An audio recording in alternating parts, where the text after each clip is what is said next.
राम विवाह। राजा जनक के मंत्रियों द्वारा राम लक्ष्मण का समाचार पाकर राजा दशरथ बड़े आनंदित हुए। धर्मयज्ञ की बात सुनकर तो उनके आनंद का ठिकाना न रहा।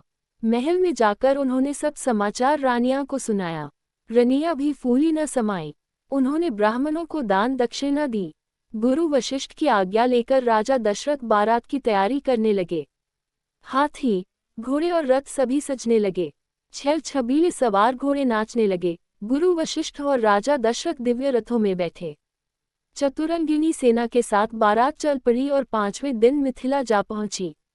राजा जनक ने नगर के बाहर आकर बारात का स्वागत किया और भली भांति सजाए गए जनवासे में सबको ले जाकर यथा योग्य ठहराया।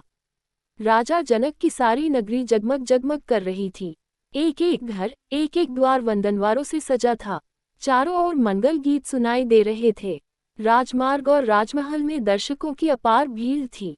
विवाह मंडप मणियों और हीरों के फूल पत्तों से सजा था। मणियों के बने भौरे और तरह तरह के पक्षी विवाह मंडप पर जड़े थे, जो हवा चलने से गूंजते कूजते थे।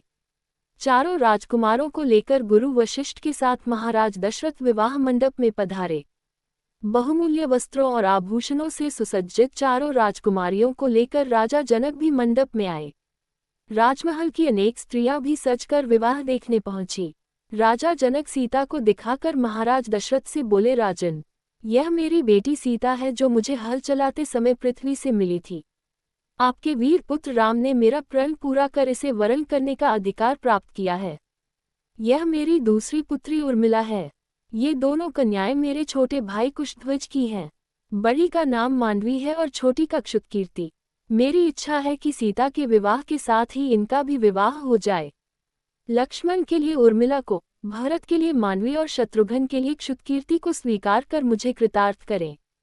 जनक के प्रस्ताव को राजा दशरथ ने सहर्ष स्वीकार कर लिया। तब अग्नि के सामने चारों कन्याओं को अपने अपने पतियों के हाथ में सौंपते हुए राजा जनक ने कहा कि कन्याओं को मैं तुम्हारे हाथ सौंपता हूँ। ये छाया की भांति तुम्हारे साथ रहेंगी। तुम उनका पाणिग्रहण करो। इनकी सब तरह से रक्षा करना तुम्हारा धर्म होगा। गुरु वशिष्ठ और सतानंद ने वेद मित्रों के साथ विधिवत विवाह कराया। तब राजा दशरथ राजकुमारों और पुत्र वधुओं को लेकर जनवासे लौट आए। जनक ने कन्याओं को मूल्यवान वस्तुएं दी और सब बारातियों को सुंदर उपहार दिए।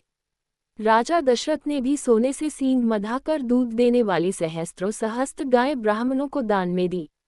दूसरे दिन विश्वामित्र ने आकर राजा दशरथ को बधाई दी और सबसे विदा लेकर वह अपने आश्रम को लौट गए। कुछ दिन तक जनक का आतिथ्य ग्रहण करने की पश्चात राजा दशरथ बारात के साथ अपने नगर को लौट चले।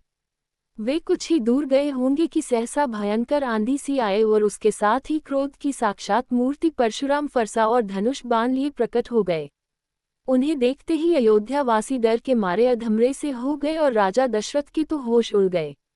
राम का रास्ता रोककर परशुराम बोले, राम, शिव के पुराने धनुष को तोड़कर तुम्हारा हौसला बहुत बढ़ गया है।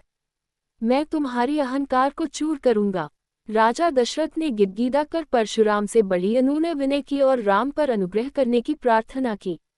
परशुराम ने दशरथ की बात सुनी अनसुनी कर दी और राम से फिर बोले, मेरे इस धनुष को चढ़ाओ। यदि न चढ़ा सके तो तुम तत्काल मेरे इस फरसे का आहार बनोगे। ये सुनते ही राजा दशरथ तो बेसुध होकर गिर पड़े।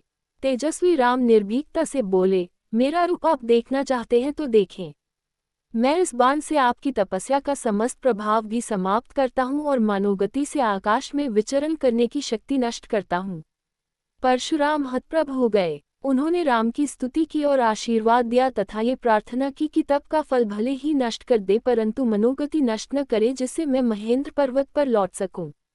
श्री राम ने उनकी बात मान ली। परशुराम राम की प्रशंसा करते हुए तत्काल चले गए। परशुराम के चले जाने के बाद भारत आगे बढ़ी। भारत के पहुंचते ही अयोध्या में घर घर आनंदोत्सव होने लगे। गलियों में शंख और मृदंग की ध्वनि गूंज उठी। स्त्रियों ने मंगल गान किए और फूल बरसाए। रानियां ने पुत्रों और पुत्रवधुओं की आरती उतारी।